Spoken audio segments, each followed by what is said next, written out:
Hello everybody, this is Grace. May is National Stroke Awareness Month. So in the last video, I shared with you that I suffered from a stroke last year. But luckily, I was with clients who knew what stroke symptoms were, and they spotted them in me and sent me to the hospital in time so that I can get a full recovery. So I looked it up, and according to the cdc.gov website, on average, there are 800,000 stroke cases in the US per year. And it's almost like every 40 seconds, someone will suffer from a stroke. So of course, a stroke is illness to the brain. So the patient may be suffering from a blood clot or an aneurysm. So it affects everyone differently. So everybody's experience may be different. But in this video, I will share with you how I remember my stroke and how I felt during the incident to kind of give you one perspective. And I also want to review the stroke symptoms with you. So just to make sure all of us will know it by heart. So like I mentioned before, when the stroke happened, I was showing property at the time. And when we were in the house, I was trying to say something to the client, but the words just didn't come out right, and I was trying to correct myself. And the next thing I know, my client was holding me on one side, walking me out of the house. I remember her telling me, "Grace, you're okay. I gotcha. Just sit down and relax on the sidewalk." I actually didn't know what was happening. I wasn't fighting with her. I didn't lose consciousness. And I heard her told her husband, "I think she's having a stroke, call 911. Then I remember the ambulance came. I went to the ER, doctors and nurses are running around. And I even challenged the doctor and asked him, "Are you sure I was having a stroke?" And he confirmed. And they were talking about how much drug, TPA, they were going to give me. So during that time when I was at the ER, I also remember that I was trying to move my left hand, but for some reason I couldn't locate it. I wanted to ask my right hand to find my left hand, then maybe I was able to move it.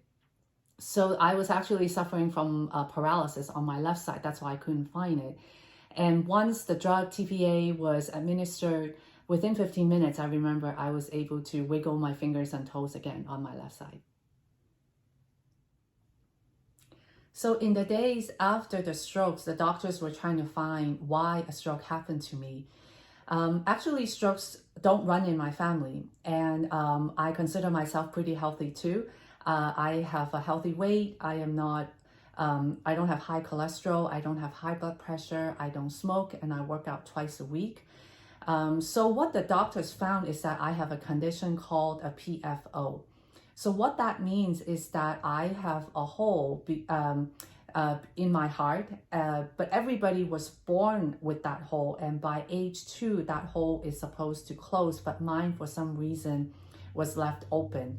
So that's why blood, and including the blood clot, could travel in my heart to the wrong place, and then the blood clot was pumped to my brain because of that hole.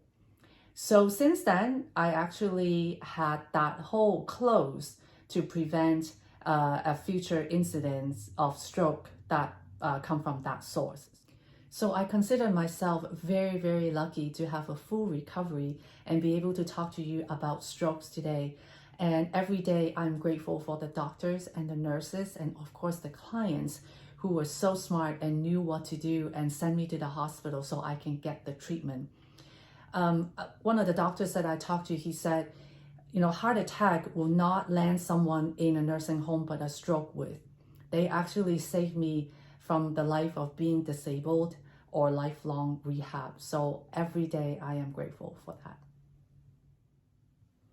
So let's quickly review the stroke symptoms again to make sure that we all know it by heart. So for stroke symptoms, remember the acronym BFAST.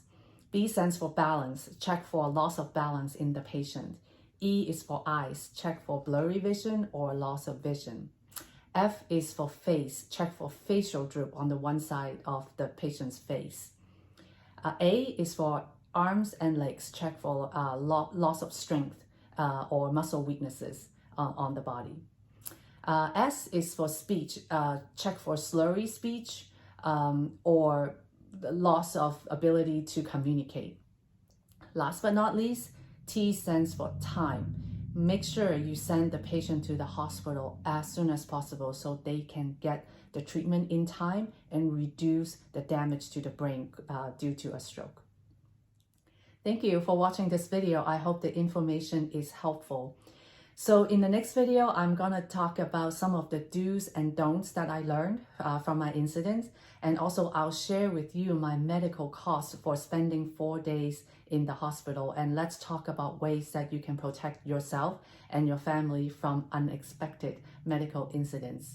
Thank you, and I'll see you next time.